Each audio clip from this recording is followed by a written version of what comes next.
Great. So if you have any technical issues or questions during today's discussion, please email egpitsec@gmail.com.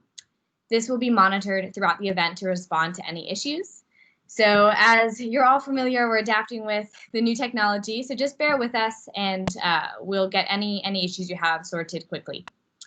Like I said, just try to keep your microphone on mute, and then at the end of the event, you'll have a chance to ask questions, so no worries. Also, feel free to type questions into the chat as we go, as they come to mind, and we'll address those at the end. So I'm going to introduce EGP to any newcomers who may not be familiar with what we do.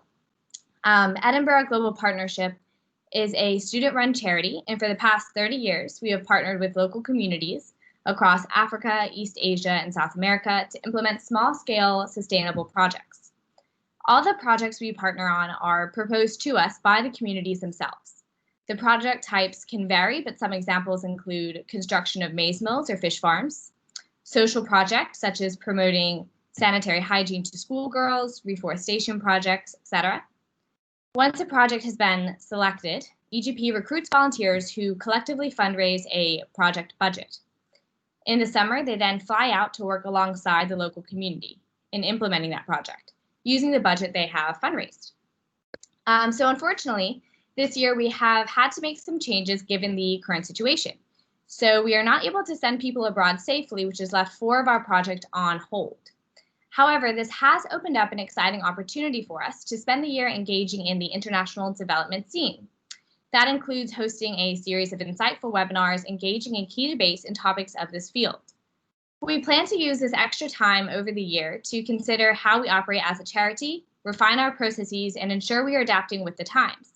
Part of that is having discussions like the one we are holding today. This reform effort is something that we want to do collaboratively, and we invite any students interested to please engage in that process with us. So if that is something that interests you, please go to our website and navigate to the Members tab, then click Get Involved, and you can register there. As always, feel free to just shoot us a message on social media, and we'll get back to you on Facebook or Instagram as well. So with that in mind, I'm going to just check on the progress of our other 2 panelists.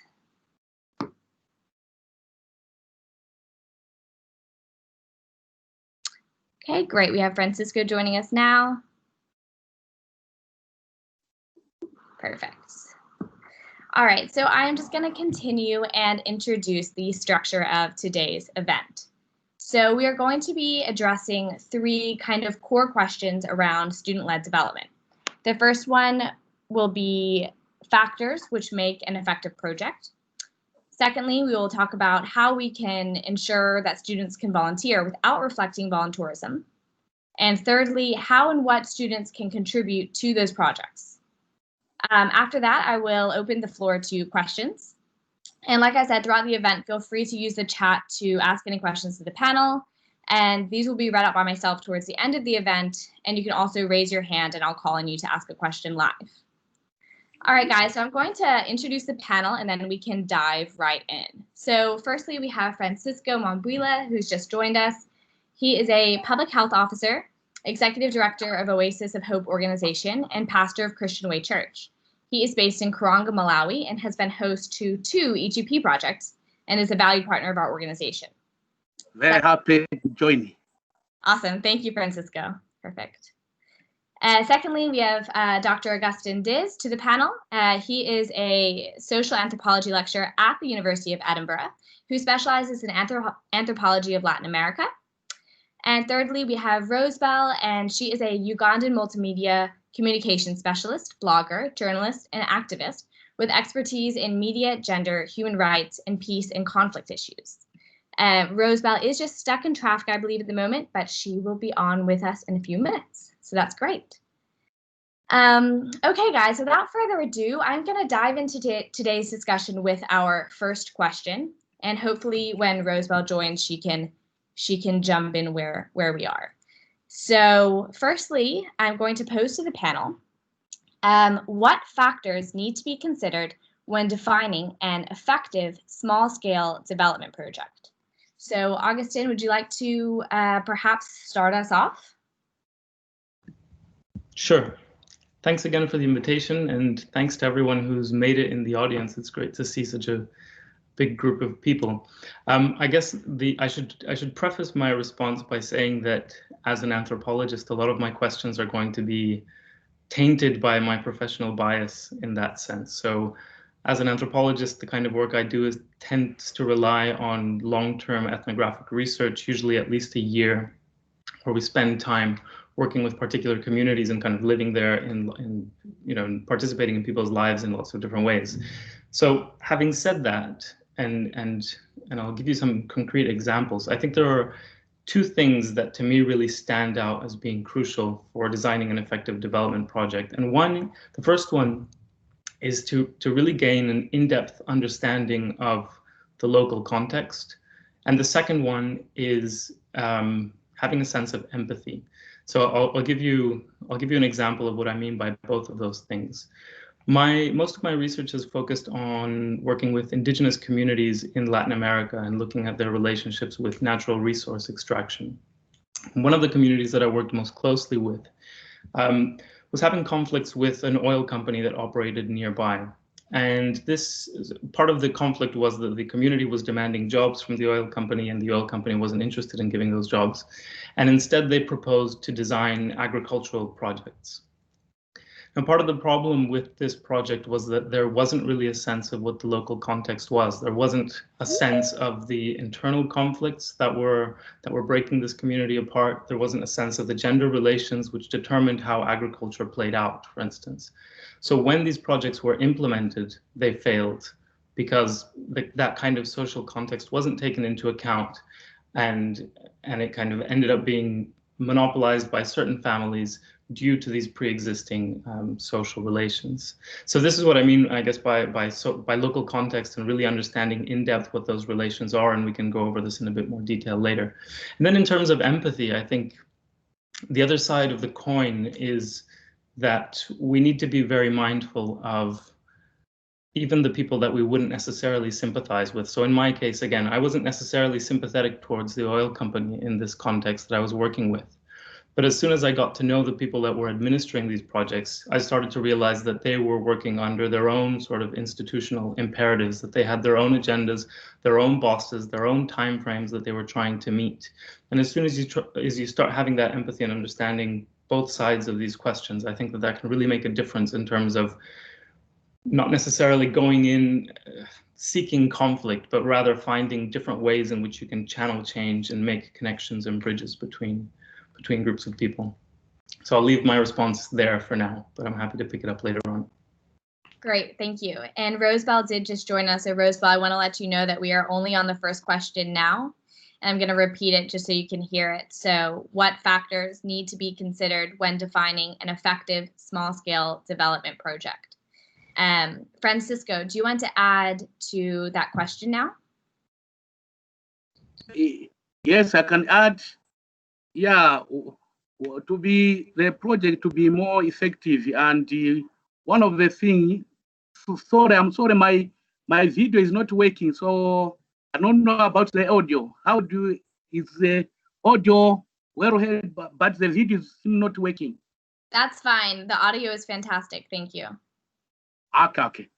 Yeah. First, I just want also to appreciate to include me to this wonderful panel, and let all people who are there have warm greeting from Malawi.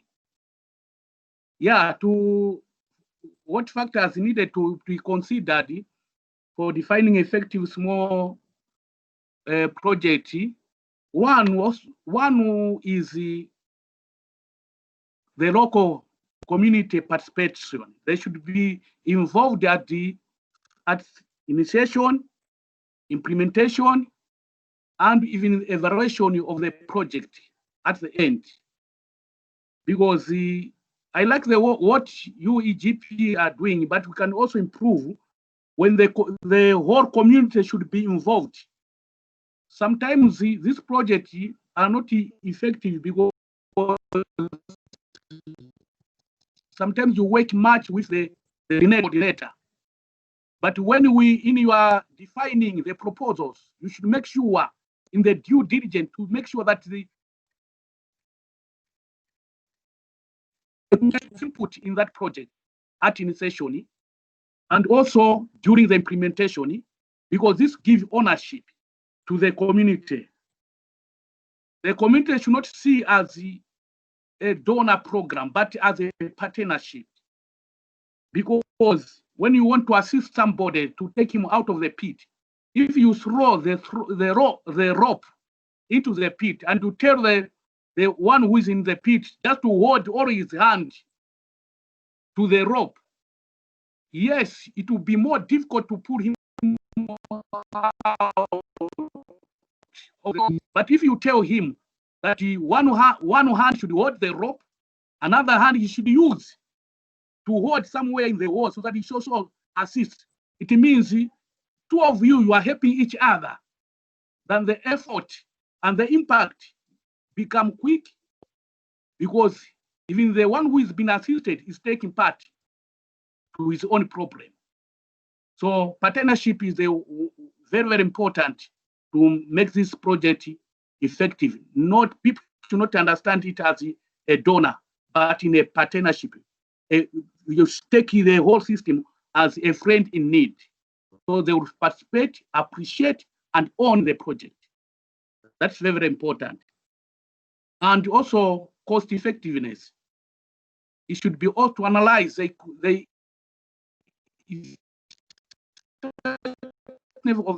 minimum cost should go to bring a long-term impact, which people can see and appreciate. This is also very, very important. According to one of the well-known writer, Peter Singh, the professor in Australia, in his book, The Life You Can Save, he said you use a minimum money can bring a good impact if the local have appreciated it, owned it, and being supported somehow in the area which they lack. Then that friendship manner, the project will be effective and to have long-term impact. That's the one thing. Two, another point I want to make is we should understand the individualism. That project may be a project of construction. It's very, very important to understand where that project is going to be constructed. Sometimes the local just bring the project on the family plot or land. If that project may be a school or a small clinic is being built on that land, when the EGP volunteer go back, it's very easy for that one to own it as a personal property. So it's very important that the effort to understand that this project is indeed a community project going to support community people with community contribution, if not money, but in ideas. Then that will have a long impact with because what I wanted to see is this small project should act as a seeding, where they can grow from small to big and to bigger, where other people can appreciate and support in a bigger way. With community participation, yes. I hope to contribute to those points. Maybe I will add more when others have spoken. But I have those 3 points. 1, community participation. 2, cost effectiveness. 3, should be individual. The local should own it, not an individual host coordinator. No. Thanks. I want to stop there. Perfect. Thank you so much, Fransisco. So I want to give Rosebell also a chance to answer this question. Rosebell, do you have any thoughts on this that you'd like to add? Thank you so much. I'm so sorry I'm late tomorrow is Independence Day in Uganda, and I kind of miscalculated, tried to cross the city back, and I got stuck in traffic like for 4 hours. So, but I'm glad to make it here. I think it's very important for me when I think of anything development, any project, I want to add something. I think it's very important to really reflect on what the issue is, what is the politics of the issue, because there's no problem without the politics. You know, we have the problem because there's a politics that shapes both local, regional, international, historical, that continue to persist, and that's why the problem is there in the first place. So understanding the history of the issue in different contexts and how they are related to this particular area you're looking at, for me is very, very important. And asking yourself, so also it's like, are you an insider? Are you an outsider? What is who are you locating yourself? Because you have to be able to do, to evaluate your own knowledge. What do I know about this? Do I know enough? Am I the best person suited to do this project? What else has been done by people, especially about the people who are really at the back end of this issue, who are the receiving end of a particular problem? What have they done for themselves? What are they doing for themselves? And as much as possible, gather that information of what alternatives people have been using, and then try to make sure that you build onto that, that you're not coming into communities and telling them what to do because they have always known what to do. Maybe because sometimes the issue is just, there are certain parts of the issue cannot move, and therefore you can't get the right results, not because there's a problem on the ground necessarily among that particular community, but basically there are systems you're dealing with which are much larger than that given community. So for me, establishing who are you in this place, what is your position coming to this project, what kind of power do you hold, and describe that power. Is it power over people, or do you have power with people? Are you working in a kind of horizontal way where you have equal powers and equal say, people have an equal say, that it's not about you have this and it must be done, but be willing, be flexible to actually adjust according to the advice of whoever you're trying to work this for. For me, it's very important. Not come up, unfortunately, a lot of existing development models are very rooted in power over people, and whether it's colonial power or it's political power in the same localities. It's like, we're here to give you this and you should be thankful, but without really respect. And so for me, a power analysis is very important if you're going to do anything. Who has the power? What power do you have, even you as a person coming there? But also, who has the power in this question? You can go as large as you want, whether it's within the community. And do you want to deal within this existing power dynamic, or do you want to establish a different kind of power that is towards a more equal outcome? I feel like a lot of development projects use the same old power systems, which most times are patriarchal. So the head of a community is a man, and therefore we need to get into the communities. The man has to say that, and that has built different hegemonies over different populations in our countries, because on top of the existing power, the person comes and then adds on to more power to that person, rather than trying to equalize as you come through this. So the use of hierarchical power in development has been largely the kind of origin of all these problems, that we can't actually solve even simple issues because it's power. People want power. They don't necessarily want to solve an issue. They just want to retain power. So whether it's local dynamics, so it's like, okay, we just include women, then women come, and when you ask them, it's like, oh, you ask the man. And it's because you have not addressed power. And then this issue, you're not getting people's intake, because input, because they are really, you're reproducing the same existing power, so they cannot participate in the whatever you're trying to do. So for me, it's about that. Who is doing this? Who has done it before? How people are doing it?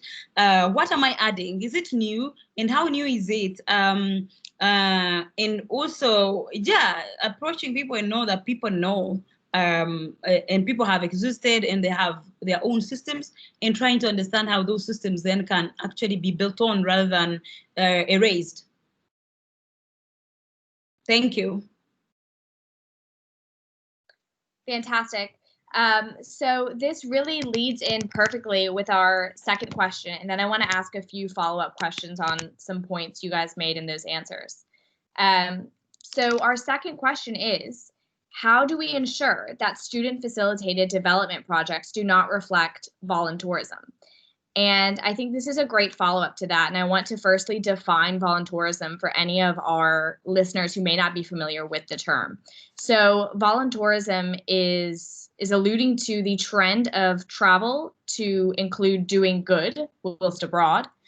But this trend has come under great scrutiny, rightfully so, claiming that volunteers don't bring relevant skills to the table, feed into a narrative of white saviorism, among other important valid critiques. So with that in mind, we want to know how we can ensure student-facilitated development projects don't reflect that.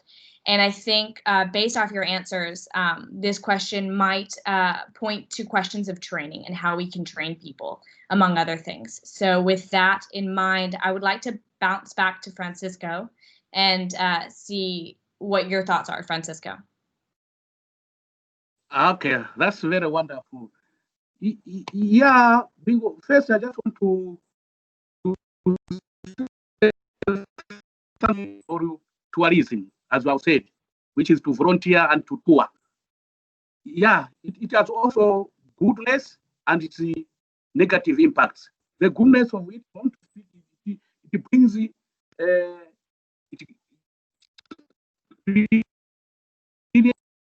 to students, especially to understand the other culture. It also refreshes the mind of students. After a long term of books, academics, they go out where they can do and refresh. Also very important.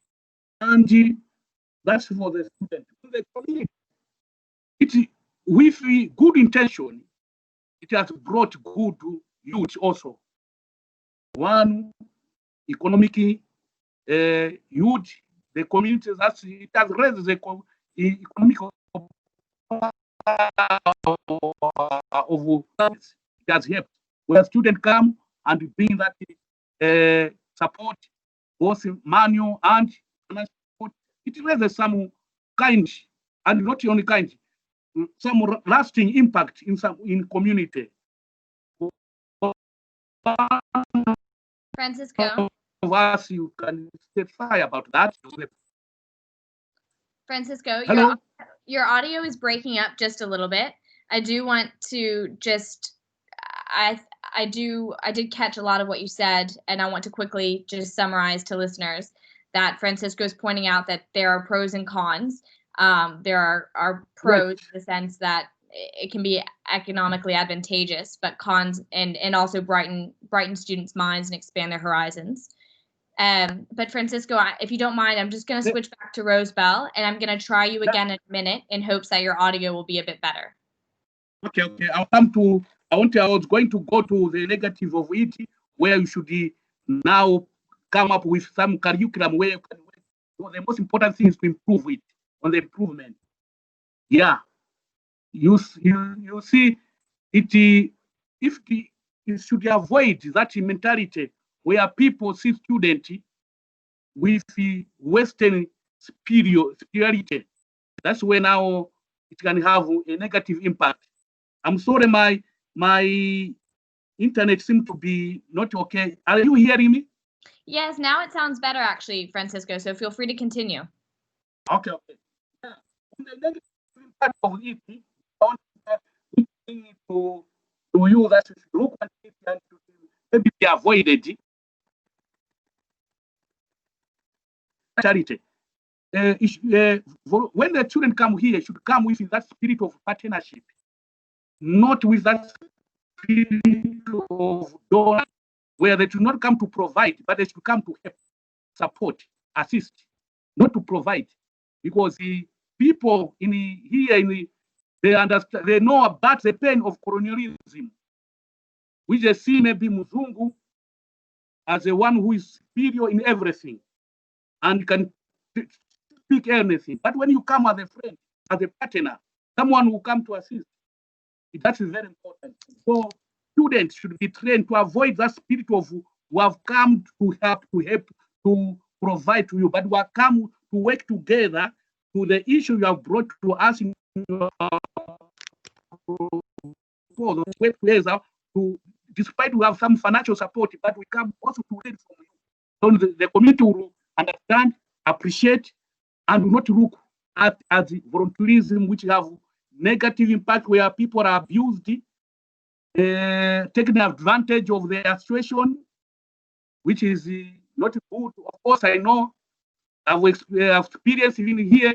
Some people came from America.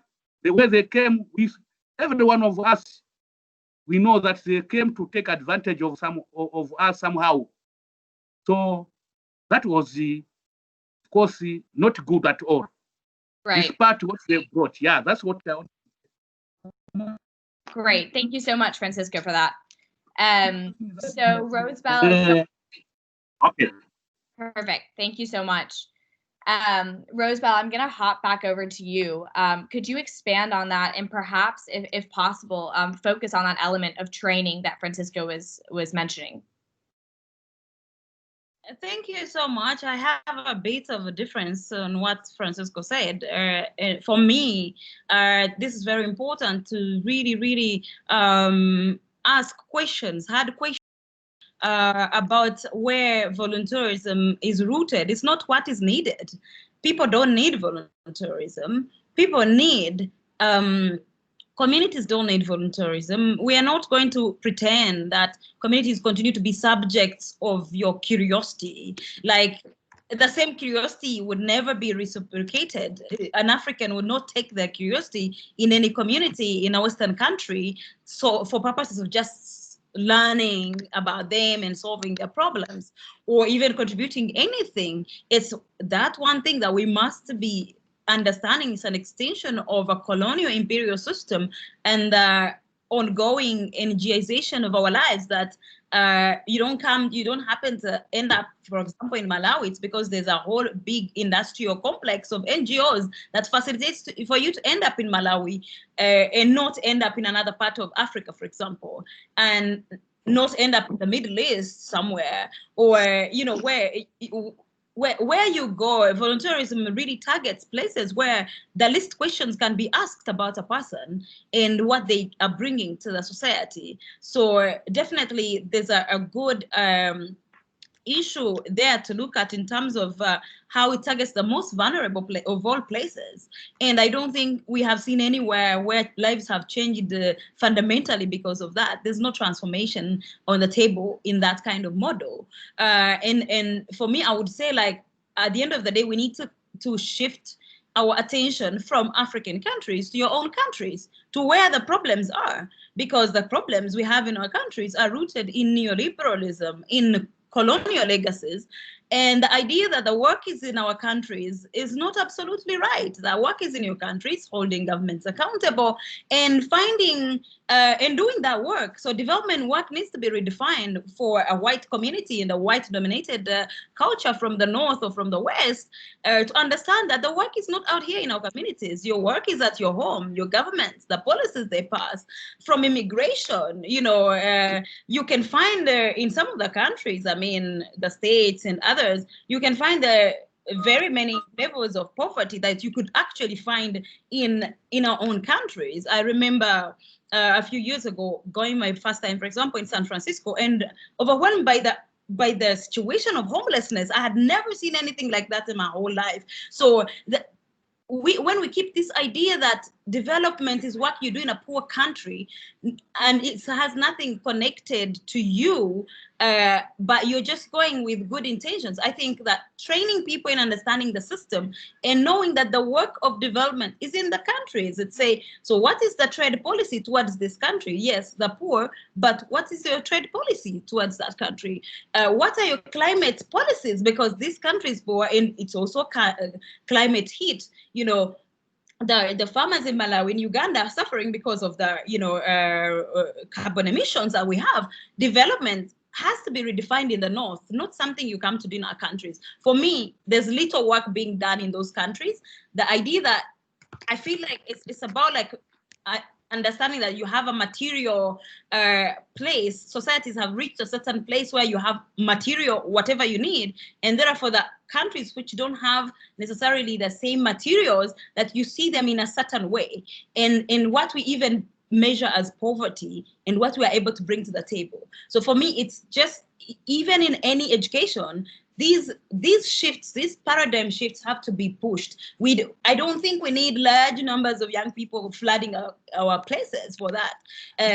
You can do tourism. Tourism is open. People can go for tourism. But pretend that you're coming to solve a problem this big, which is complex, and people with systems which are rooted in your own countries, in your own histories, as we have seen with the global push for Black Lives Matter. It has exposed what has not been done by countries in post-colonial context, is that colonialism did not end, and there was no reparation, there was no justice, but there's no movement to say, hey, what happened to these countries? Why is this country poor? But there's this push to say, oh, you're a good person from this country, so therefore take some little dollars this country, without really addressing the fundamentals of why we are where we are. So for me, any education, any decent education, has to reiterate the global systems of inequality and how they started historically and how they continue, and why the development question is not necessarily where the communities are seen to be poor, but actually where all these decision makers, all these decisions are taking place every day.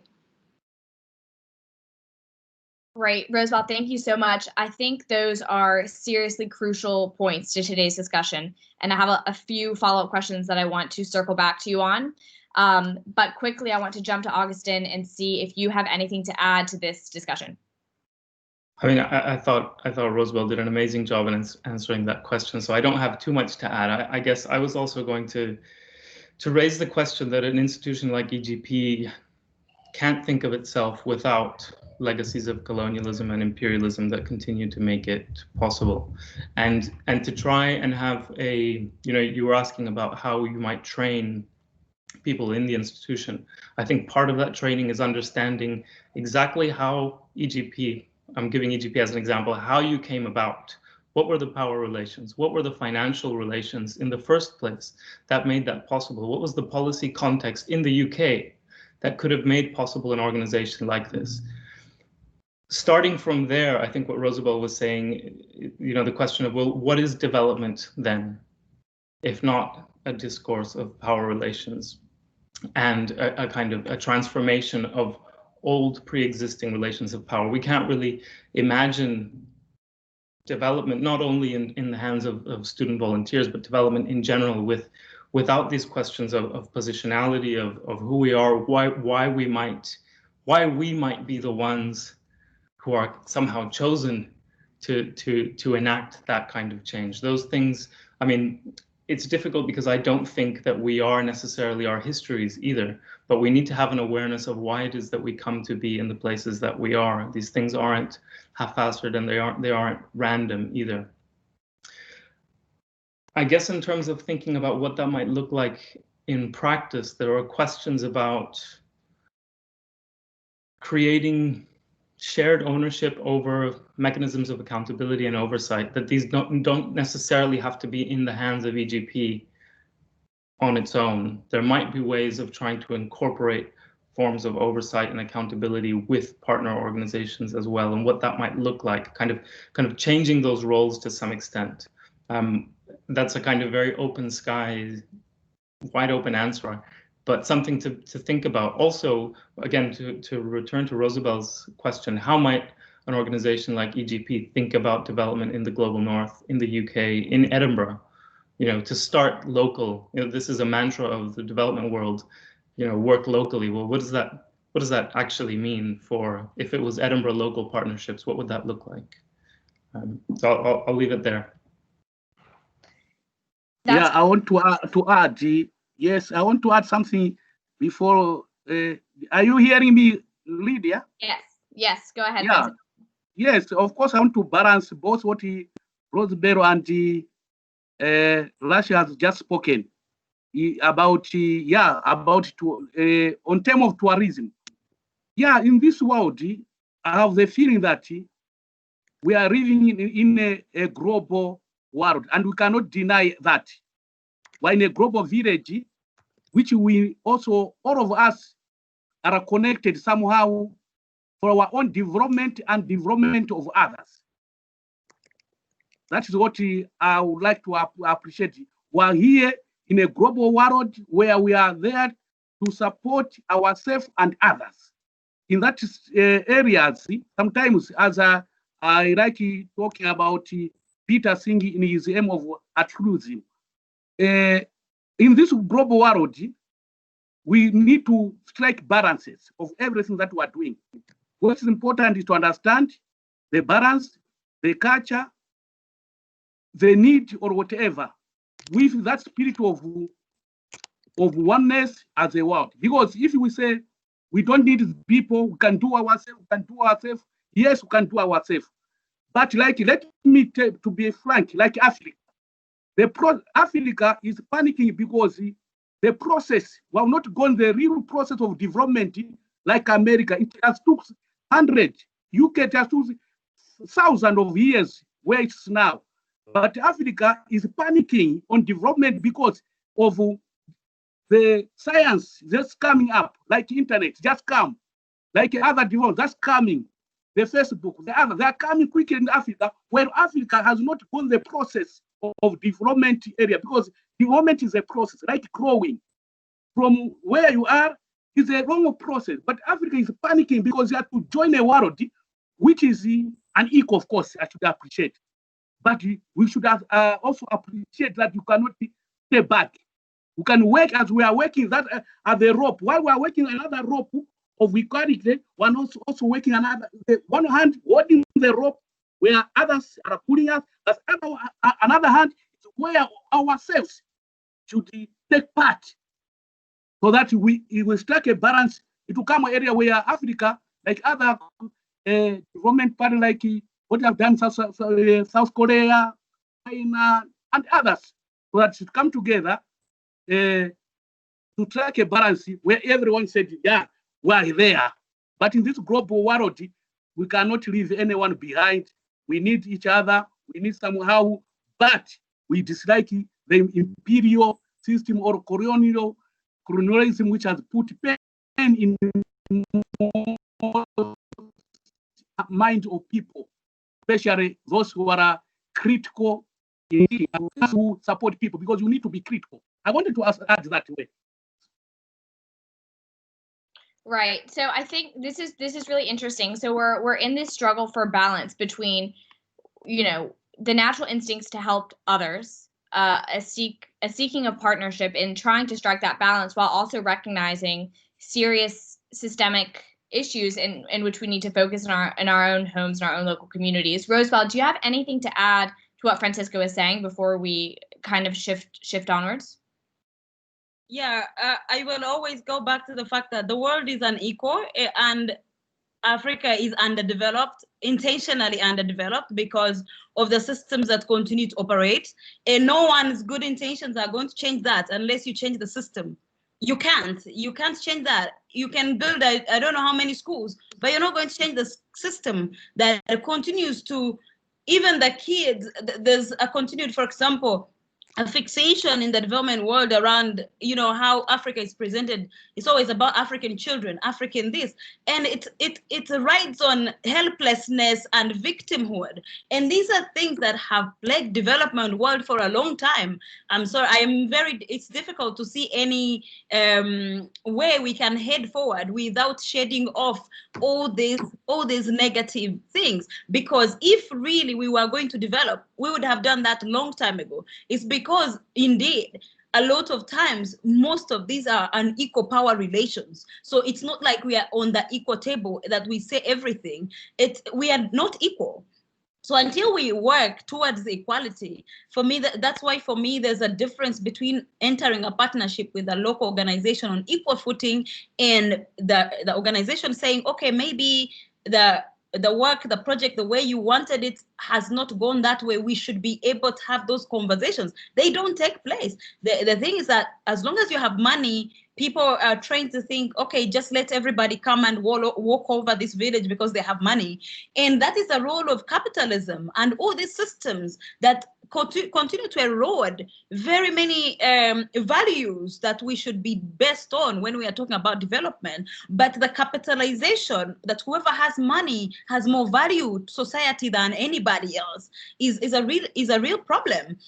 And that's why, like I say, a person from Edinburgh would have a lot of access to anybody in the world than anybody like from my home. They don't. So we are not equal. So we have to constantly work towards equality as an everyday thing, not something someone else is going to do, but at the heart of anything you're trying to do, ask yourself, am I coming here as somebody who cannot be challenged, who cannot be asked questions? Am I accountable to the people I'm talking about? For me, volunteerism is very destructive and it should end, because it is actually not a model that can make you effective as a human being, no matter your intentions, regardless. They cannot make you transform societies, because you come there to just spectate most times, and also a lot of pretense that you're solving a problem when you're just there to, add another credit to you. Absolutely. So on that, I think someone is getting out of that. Oh, sorry. Pardon? Sorry about that. You paused for a moment. So I want to follow up on that. So on that note, so do you think that there is a volunteer model, so to speak, that would function in this partnership model in which we're idealizing here? Or do you think even the existence of these volunteer organizations like ourselves should completely backtrack and reconsider and say, hey, do we need to shift our structure and our processes to be entirely locally based? Or do we need to consider grants without volunteering? Or do we need to consider, completely new models? Do you see any kind of idealized form of that? I think that we are having two different conversations. You talked about volunteerism, which is a totally different thing than maybe what you're doing yourselves. So I wanted to have that conversation, that there's a big difference. There are different systems of assistance, and volunteerism is recorded to be one of the worst ones. Last year in Uganda, we have reports from organizations saying like volunteerism has exposed many children to sexual abuse because there's no one vetted in terms of access. Who is accessing these places? There's no system of accountability that people can actually look towards. The harm is actually also personal, but it's also like structural. But there are also different ways of volunteering. So for me, it's like, from what do you know? What have you prepared yourself before you go to a country, and how are you fitting in that volunteer place? And while you're there, because I know that a lot of times we are from a continent of young people. Our average age is 19 years old in this continent, and there's a high number of unemployment is an everyday reality. I see organizations, they would rather employ a volunteer from Edinburgh than a local young person who actually has much to put in. So for me, it's very important to really think about these things and to say, what is the balance between our international volunteering and our local? Because for me, what the fight is intersectional. It's not just in my home. It's like, what are migrants going through in your own countries? Is that development? Is that what you think is development? Or development is going to a poor, helpless place that, kind of looking at development in a rather that long holding description narrative, but dare to shift the view, the lens of what you think development is, to say, okay, what's happening? What are the trends in Europe? Could you say we are volunteering in Italy where thousands of migrants are sleeping on the streets? Can you do that? Can you rethink what you think development is? Can you see those vulnerabilities and say the same person whom you might have met in my village, he'll be in Italy and homeless and nobody, stateless, so how do you continue to redefine your work in a changing world where constantly challenges are shifting? So it's no longer like the work is just there. And also we have seen, for example, a very big movement of young people for climate change. How do you make those linkages of new young movements on the continent? We are seeing big feminist movements on the continent. How do you look for ways to equalize with new movements than thinking of the old way, like this a place helpless, and I'm just gonna fit in the NGO and get me a local place, stay there for 3 months. And the reality is that if you're a student at Makerere University, which is a university in Uganda, and if you're a student in Edinburgh and you do a local tour in Uganda for 2 months, you're more likely to be hired by an international organization than someone from that village to be in that village to work. So I think for me, it's like, we cannot run away from the world being unequal. And if we can ask ourselves and be not lenient with ourselves, because the world, we carry privileges and we carry privileges over people. We are not where we are because we worked hard necessarily. The systems place us in certain places. So if we can incorporate that serious questioning for every project we are going to go in, then balance between international and your home area, and see how your home issues also can be an extension of what you see globally, and make those connections. Because without making a connection, you are just basically riding on old systems. Absolutely. Great. Thank you so much. So I just want to quickly touch on our third and final question, even though it's kind of been touched on throughout today's discussion. So the question at hand is, are students well-equipped or well-equipped enough to facilitate development projects abroad? What do students contribute, if anything, to international development? Augustine, I want to jump to you on this one. Thanks. It's such a hard question to answer. I think, part of it has to be humility, in the sense that students, it's kind of acknowledged that you are studying, you're in a process towards something else. So that has to turn into a sense of humility rather than expertise. It has to be a kind of acceptance of the incompleteness of your knowledge in general, about everything. And this doesn't apply to students only. It should apply to everyone. It should apply, to 50-year-old development workers as well. But I think in the case of students, it can be really capitalized on, in the sense that it's recognized in general. So I think that kind of humility, which also hopefully would bring an open-mindedness, and the fact that we're having this conversation itself is an indicator of this open-mindedness and this humility and this willingness to understand where we're coming from and how we have an impact on development. I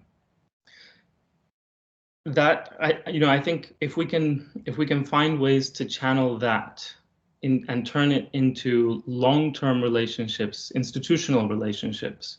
Again, thinking of EGP as an example, how does EGP, through its studentness, the fact that most of its members are going through cycles of 4 years, how do you actually make sure that those cycles of 4 years don't end a relationship between an institution and a partner? How do you keep those going into the future, such that it's an ongoing conversation, it's an ongoing relationship?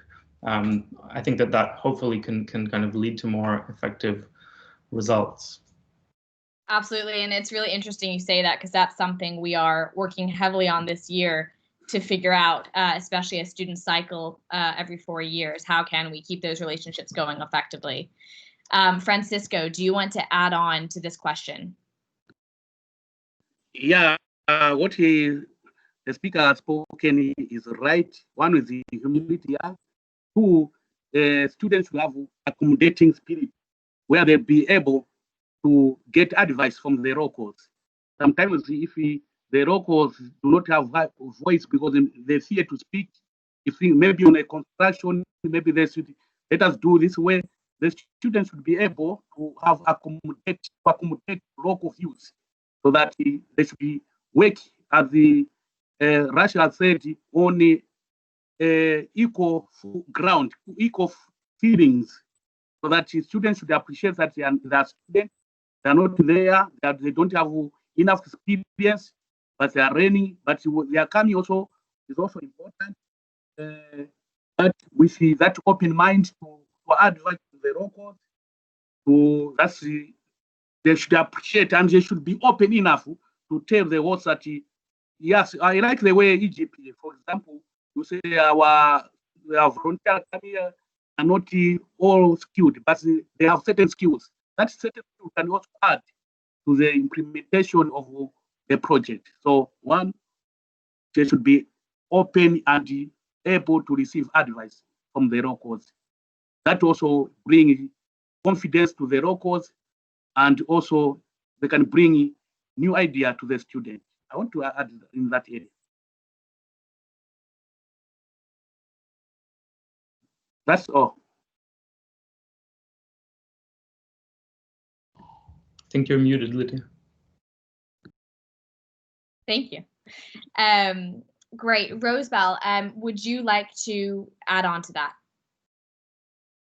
I think it's very important moment right now in the world, and very many conversations that for a long time have been only been heard in communities that are heavily affected by the imbalances of the world in power are coming to be mainstream. And the current global conversation on racial justice, for me, anybody who's doing work in a formerly colonized country must educate themselves around racial justice, all kinds of issues that pertain that locality, and what and seek advice, and what are the most what are the ways that are non-harmful that you can engage, and be open to understanding and hearing from different people, or have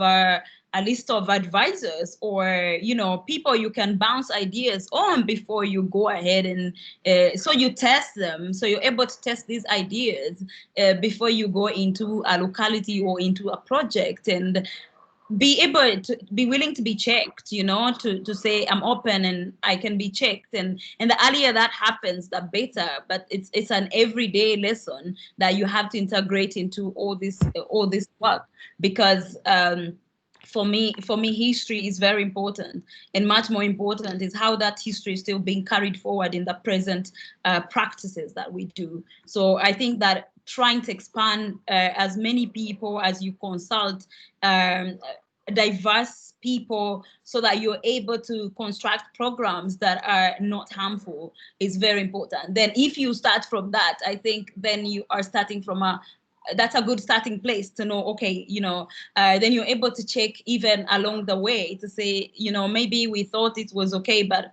how are we doing in a few months? How are we doing? Are we okay? What issues are arising? And incorporating that in everyday, I think not just everyday, but also continuous, checking on these projects.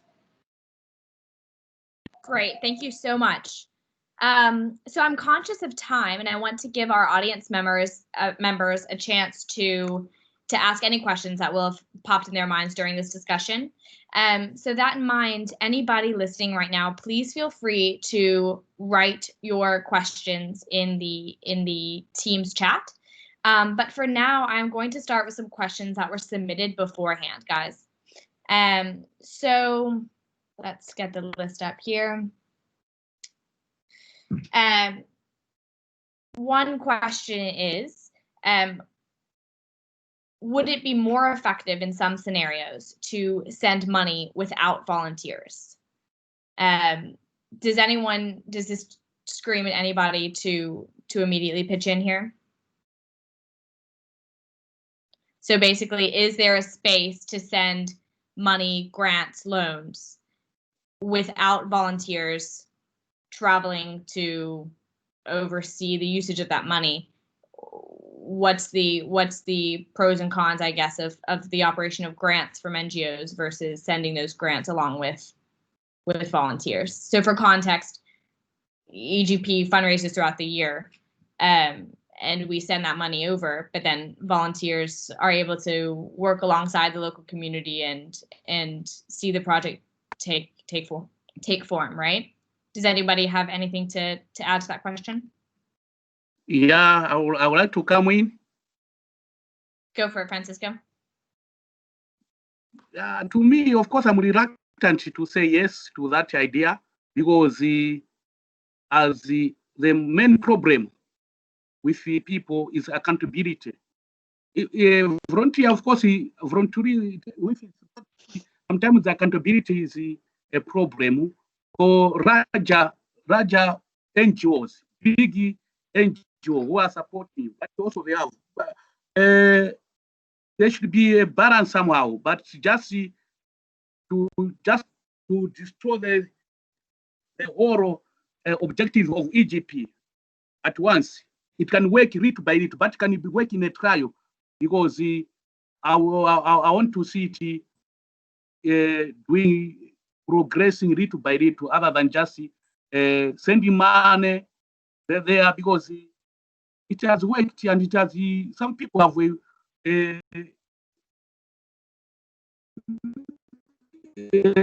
tangible examples of how this has worked. So I'm reluctant to agree wholeheartedly to that idea. Okay, thank you, Fransisco. Augustine or Rosebell, do you guys have an opinion one way or the other? Yeah, I think that you have to avoid a trap of what they call financialization of issues. That the idea that every problem is a money problem is a problem itself. You know, not everything is about resolving issues because of money. And so if you have a program solely only based on money, then you do not appreciate like what is the other issues. So in terms of like what kind of skills transfer can you actually bring in this? And also, how do you flip the idea that only people from the global north could travel to see the people in the global south? How do you actually create real cultural exchanges where people, because that model assumes that you are the subject, and one community continues to be the subject, you know, and the object of study and the object of fascination. How do you beat that? How do you create real cultural, you know, exchanges? Are these communities, are you able to get people from these communities that can actually continuously come to your university or your programs and actually educate people, or even more people at a larger, in a larger program than just one person dropping in for a few months in a place where they might not, you know, necessarily see everything? So for me, it's, you have to, while money is needed in many places, you have to think around the issues of what is least funded, and also knowing that not every problem is a finance issue. Absolutely. Augustine, do you have anything to add there? Yeah, I was just going to add that I guess I'm also hesitant on this question of grants, because it feels like sending money is it's a kind of quantification of development, or even a commodification of developmental issues, which I think is very troubling, because, you know, money is itself a social relation, and the exchange of money from one place to the other creates certain kinds of social relations as well. So, you know, as we've been discussing, these pre-existing relations of power, of racial hierarchy, of colonialism, are in a sense being commodified through something like a grant. The case where I think that can be thought about differently is where you have a long-term relationship between two institutions, where there is a social relationship that goes beyond the exchange of grants or of money, of kind of faceless money. I think in that case, if you can add to that, as Rosewell was saying, kind of travel in both directions, where there's a really real sense of going back and forth and of establishing some sort of relationality, in that case, I think, you kind of de-alienate that money, you kind of ground it in real human beings, which I think could be more effective. I think that's incredibly important. Thank you both. Just had a question in the chat from Stephen, who says thank you also to the panel for your excellent points, and is asking if I could note key processes that HEP has in place to avoid this reflection of volunteerism. So I want to firstly note that I 100% agree with Rose. If you guys can't hear me, let me know, because I've just gotten an alert that my connection might not be great. So I 100% agree with Rosebell's points, and I think the first point is noting that we have major work to do, and a massive part of that is examining our history and examining, the power dynamics within our organization, not just on that large scale, but in every single day conversations and efforts. So what I think has been the silver lining of having this year to have projects on hold is it gives us as students, who are often working a full-time job with EGP alongside of our studies, it gives us time to take a step back and really assess our model, because we haven't had that space, because over the last 30 years, it's been a cycle of students, like Augustin referred to earlier, every year. And so it can be hard to then reflect on our time and our model and refine it to be as sustainable as possible. So a couple key points to note here are that we, number one, only do community-led projects. This means we don't come up with any ideas. We never have a thought of, oh, this community could use that, or we should do this.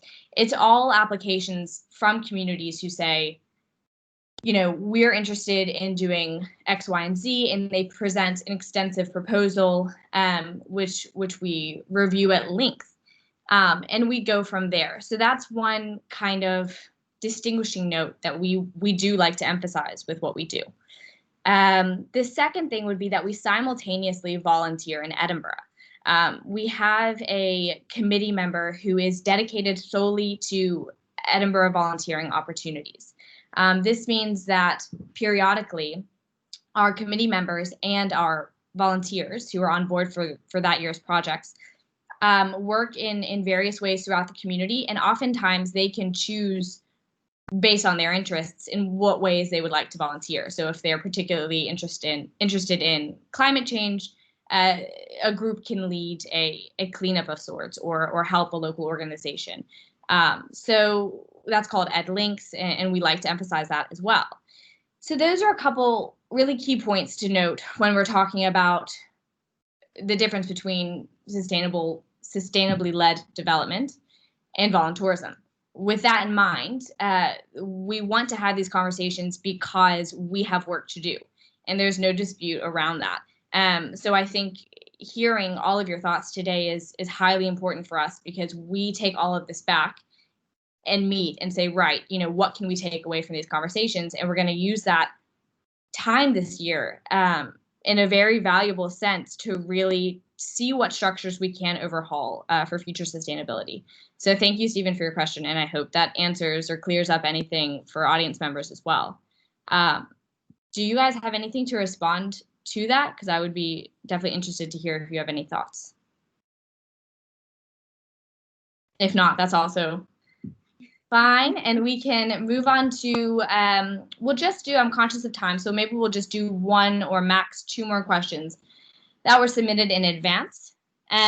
So this question is interesting. In your experience, has there been times in which students are more of a hindrance than a help on project? And I'm conscious that Fransisco is here as a two-time host with EGP, so I want to direct this at him. Fransisco, are there times in your experience that students have caused more of a barrier than assistance? Of course, for the two projects that we had been involved, not at some stages, because the time limit also, that is sometimes the challenge. Because the students come with a ticket which are already been put on a date. Maybe that is also a merit with that. And I mean, sometimes we have to work, but the project design, maybe it's not the way it was in the project, but students that say, no, we have our time gone, maybe on such date we cannot move on. That's some problem. Maybe if you can design a program where you should be, time should be if it's 8 weeks, let your program plan it for maybe 9 weeks so that things should work. Sometimes the eventuality which come to here may affect the project. One example where maybe the reed constructor had a funeral, so with our catch, maybe some weeks, it took almost 5 days for him to come and continue that project. It affected someone, but to add that time which have been lost, it was some difficult somehow. So, yeah, as Rosebell said, it's not only money. We also appreciate social. It adds some value when we come and talk and share ideas. So it's not a hindrance, of course. We do appreciate the coming. Thanks. Thank you, Fransisco. And yeah, so that's definitely something Fransisco and I have discussed in the past, that students, for context, once again, for audience members, with EGP, students go on project in the summer, right? Which typically means they can be there for a maximum of 8 weeks, 2 months, because that fulfills the bulk of a student's summer. And that can cause constraints, because with any construction project, if it is construction that it is, or social project, there are often delays, and that's worldwide. Every project has delays. So that time barrier can be troublesome, because then you can leave on an unfinished note, which can be really hard for both the volunteers and their project to move forward after that, with that harder communication after the volunteers have left. So I think that's definitely something we need to consider moving forward. I mean, this is a less relevant question, I guess, for you two in the context, but do you guys have anything to add? Right. So I just want to turn back to our audience and see if anybody has any other questions that they want to submit. We had a few more submitted in advance, but they were all touched on throughout our conversation, so I'm wary of being too repetitive. But if anybody has any more questions, feel free to put them in the chat. Otherwise, I just want to offer our panelists a chance to say any kind of concluding points or takeaways that you'd like our audience members to remember from today. Rosebell, I'd like to start with you. Do you have kind of a few key takeaways that you want to really emphasize here? Thank you so much. It was helpful to know more about your work, like the kind of relationships and projects you're involved in. But also, I think it's very important for anyone doing this work to know like the histories of development and what that means, but also know like communities, countries are changing. Like I can't emphasize anymore that African countries have the youngest population, which is very innovative. Young people are innovating, and the idea of an African community or the work you're going to do in Africa has to change. The view of being in a local village as the only model of you engaging with Africa is a cliche and the stereotype. It has to end, because there's so many young people building different things, innovating different things every day, solutions for communities. And I think that those are places that someone can learn from if they move out of the idea, this stereotypical idea that the media continuously feeds and the history feeds of what Africa is. I think someone, if you're doing that work or interested in that work, you have to open your eyes to the changes that are happening on the continent. Absolutely. Thank you so much. Augustin, I'll jump to you. Any kind of concluding takeaway remarks?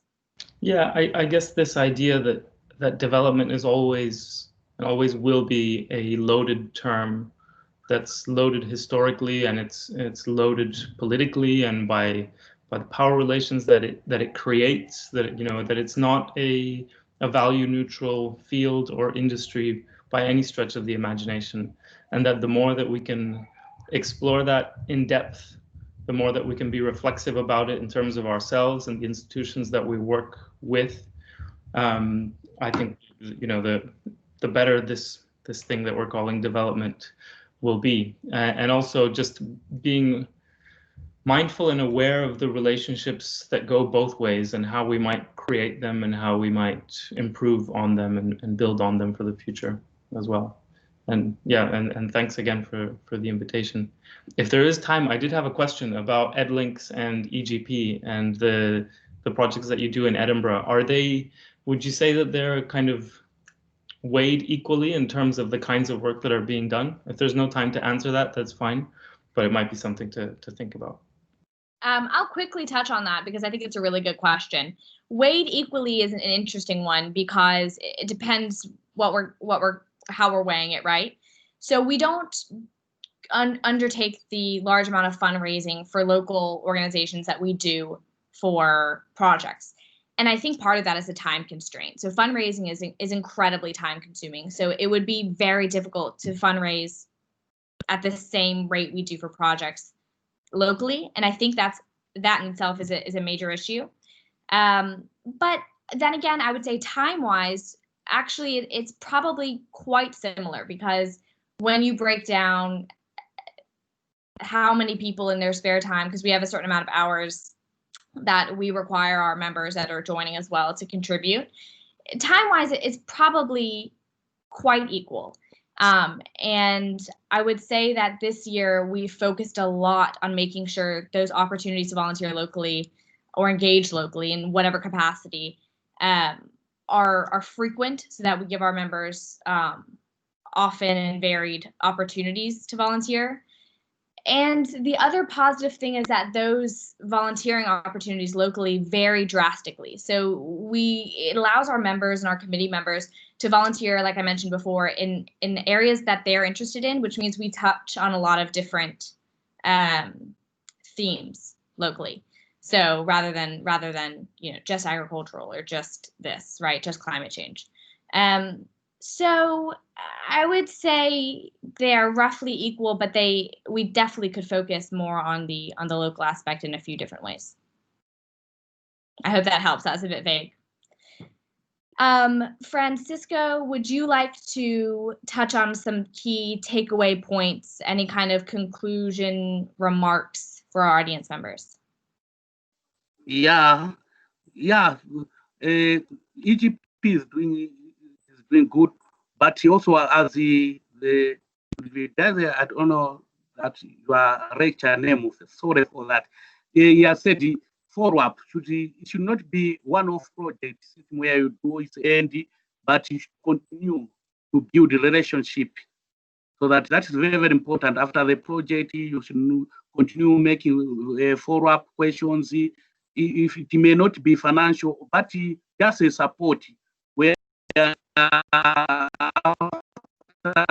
project, 1 year project, should just continue where it has what the challenges that you stories, so that it continue. It should be a relationship, not a one-off project. That's if you can put in that program, also it can add more. Thank you, and I appreciate for inviting me to. It's not the thing that I don't take it for granted, but I do appreciate. Thank you very much. Thank you, Fransisco. Okay, guys, I am going to kind of wrap this up here. A couple quick things. For our audience members, don't forget that if you were interested in this discussion and maybe contributing your thoughts to helping EGP assess these topics, please go to our website and register your interest. We're also going to be posting a feedback form for this event on our Facebook page. Please feel free to go there and leave your feedback if you have tips or suggestions. I just want to take a moment and thank our incredible panelists. Guys, I really enjoyed today's discussion. I can tell you from EGP side, it was incredibly valuable, and I really appreciate your time and your contribution. So a big thank you to all three of you. And I'm going to leave it at that. You guys have an amazing night. Thank you to our audience members for listening. And we will be posting clips of this online so other people can see it after. But yes, thank you and have a wonderful evening. Thank you. Lovely. Thank you. Thank you. Thanks. Thank you. Yeah. Thank you, everybody. Thank you to people on the chat writing. Thank you. It's been great.